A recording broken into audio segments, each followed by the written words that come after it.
Hey there everyone, it's Val, and welcome back to Tolkiencraft II, The Labors of Valentine.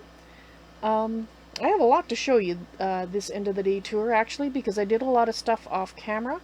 I didn't do an end of the day tour last time I streamed Tolkiencraft II, for the simple reason, I was working on a particular piece of the base here, and then we had an exciting development. Greater invited myself and a number of other people to help him build the Goblin Caves for the actual official content for the mod pack. So we all I left my base and we all hopped on the dev server, and I spent about 3 hours with, actually let me get their names, BVB1979, the Apex Hannah, and Awesome Gamer MC, as well as Greater. He was around for a bit doing some stuff, and he also did more stuff later, but I'll get to that.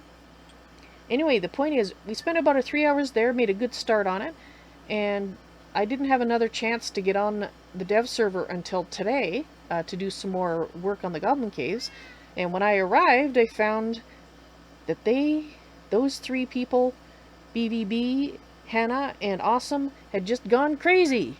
They're mad, I tell you. They spent hours and hours and hours decorating that cave and building pathways and building the Goblin Kingdom. So, I have a highlight for that. It's about a half hour long, and you can look in the Tolkiencraft II Season 3 Tours and Highlights playlist in order to go and check that out, and I will link it in a card. So if you look in the upper right hand corner with that encircled eye, click there and you can see a card to take you to that highlight if you would like to see it. And they did a fabulous job. I'm really impressed. You should see it. Alright, so now for what I've been doing on my base. I'll start with what I actually did today, and then I'll go back and show you the other things that I did. I've got my night vision off at the moment because I wanted to show you what I was working on today with the appropriate lighting. Oops, that's the wrong way. Alright. This area is going to eventually, when I remove all my technological claptrap and turn it back over to the elves, it's going to be the kitchen and dining hall area for the main fortress here. So, this room the kitchen is going to be on this side, and this is the mill room. So you remember those water wheels, not water meals, that would be a very liquid lunch. The water wheels that I set up a long time ago, well, they are actually powering everything in my base. But this part is going to come out. This part is going to remain because it's going to be running the elves' flour mill and salt and whatever else is that they decide to mill. So we've got some sacks here for them of things that they've already milled. I have to find something a little better that looks like flour to put in here, but for now we have some flour sacks. And it does say it contains flour, so there you go. We have an actual carpenter safe here that I've put some flour in. This is the actual drum where the milling occurs. And as you can see, it is feeding into there.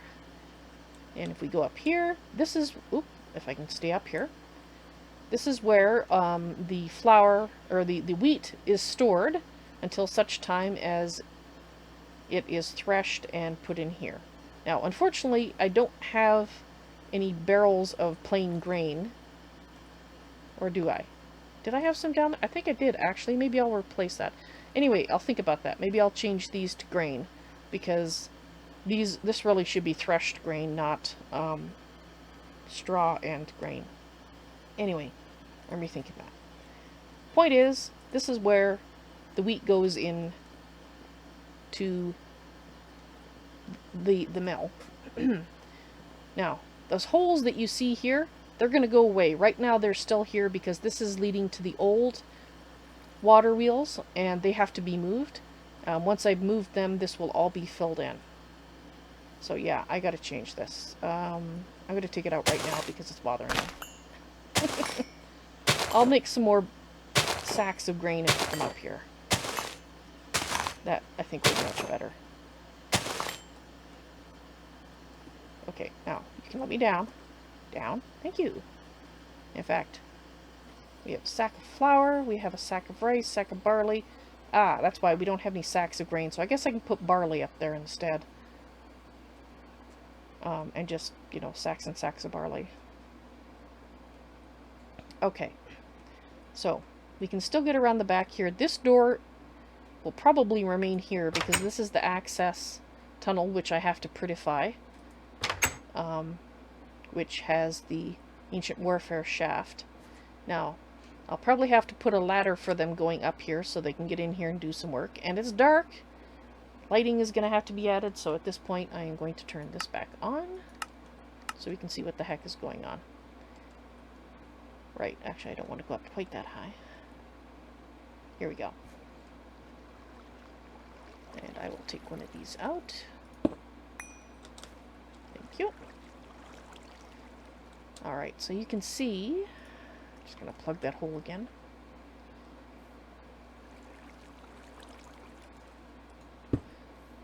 This will be all made pretty later with this all hidden. You can see I've already moved 3 of them over to this area here. And this is all new, and I'm going to talk about that in a moment. I just wanted to finish up with what I was working on today. So I have to move the other 7 of them over to go down there. Because I always intended them to remain as part of the build. Okay, so let's just get this out of here, because that was when I had the tunnel coming to the surface, and I forgot to remove this. Alright, so, as you can see, there's a lot of stuff here new.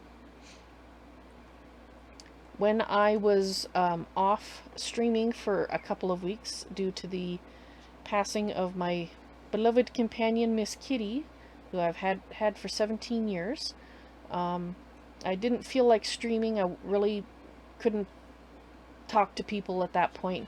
So instead I spent some time working and doing some of the work around the base here. And one of the things was I made the lake that I'd promised I was going to do out front here. We have a nice little gatehouse, I guess you could call it. And we have the drawbridge that expands and retracts. Now this is using, and if we go back here you can see it'll start to retract. Once you cross the threshold here, there it comes. And that gate shuts. So in the build here, I'm now using all 3 types of drawbridges. So this drawbridge is the basic one, which can only place up to 15 blocks of the same type. The one here is the medium one. It's the advanced drawbridge, and it has an inventory. And that's why you can see the pattern on the drawbridge here, because you just lay out the pattern in here. So again, it can only go up to 16 blocks, it looks like. But they can be 16 different blocks if that floats your boat. But you can make a nice little pattern like I've done. And in the gates on the dock, I am using the highest version of the drawbridge, which name starts with an E, the extended drawbridge, and that one can place up to 64 blocks of the same type. So I'm just glad that this was only 15 blocks wide, because I think I put exactly 15 blocks in here to go across. And obviously there are player detectors here to turn these on and off, and in fact, if I recall correctly, the player detector, there we go, is accessible through here for the drawbridge that goes over top of, oops, we have to go down that hole. And it's just down here. It's basically in the center under the lake. So I only had to use one to detect the fact that a player had arrived and it was time to extend the drawbridge. And you can see it keeps changing its mind as I come and go. As to whether it's going to extend or retract. Right. So I dug out this area here. We have, this is more of a moat than the rest of it, even though I call the whole thing a moat. Really, this part is the only part that's moat-like. I've got the ice here just blocking this for now until I get all of this moved over. And once it's all moved over, the water will come here and it will spill over the edge just like it is right here. And, well, go all the way down. And this is the part that's not a moat, not a proper moat, because a proper moat should be deeper. But the idea is that this is flowing water, so it's going to be tougher for them to be standing here and trying to pound on the wall anyway. And then the water comes out here. Which brings us to the next thing that I worked on. I went around the underside of the base and I put in the grating that I said I was going to, and in fact we also have some extra support for the, as well as the main support beams, of course, for the fortress. And I put in as much grating as I could so that the water can flow through, hopefully unimpeded. Although the elves are going to have to periodically send people into the water to take stuff that's caught on the grate off. So there's going to be some maintenance on their part if they want to make sure that they don't have problems. And of course that goes all the way around, and we have a cow. I finished up the other gate. You can see it over here. I made the archway, put in all the extended drawbridges, or extended, and set them up so they open and close just like the other side, just like I showed in my last end of the day tour. And I also did work on the hillside. So this hill used to extend, this part that's more flattish, that's the part that I've sculpted, because it used to extend. Let's look out here. Basically this hill used to come out and extend to about here, and so I dug all that out and I made it look as natural as possible. This hill here used to come out sort of like this, and I wanted to make it about as approximately as wide so that it's easy for boats to come past if they don't intend to stop at Lucky Peak, Acassi Volto. Now, this one I made look like this was the hill naturally, and this one I decided to make look like it has a retaining wall, and eventually I might actually have stairs or something going up here so that people, when they come, there's going to be a bridge going from here over to here, so people can come across and go down here or go to work over on the towers. And that's going to be a drawbridge too, by the way. Now you can see I did some patterns. They're not totally symmetrical, like I didn't repeat the identical pattern, but it does have repeating elements, which I like. And this BVB donated this statue that she found out in the wild, and this is my memorial garden to Miss Kitty. And you might wonder why there are blackberry bushes here.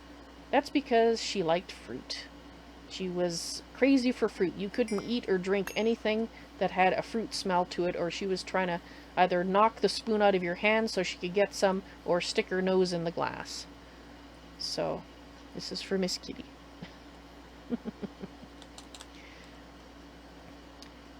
And that is it for the end of the day tour. And to answer the question of the person on Bean, yes, this is live, but I'm doing the end of the day tour. And in general, I don't tend to stop and talk to people while I'm doing the end of the day tour, because I excerpt it, and, well, occasionally I will stop and tell people that. So hello, welcome to the stream, and I am now ending it. Thank you guys very much for watching. I hope you enjoyed this end of the day tour for the work that I did today, my previous stream, and during the period when I wasn't able to stream. So you guys have a good night, day, afternoon, whatever it is, wherever you are, and I will see you later. Bye.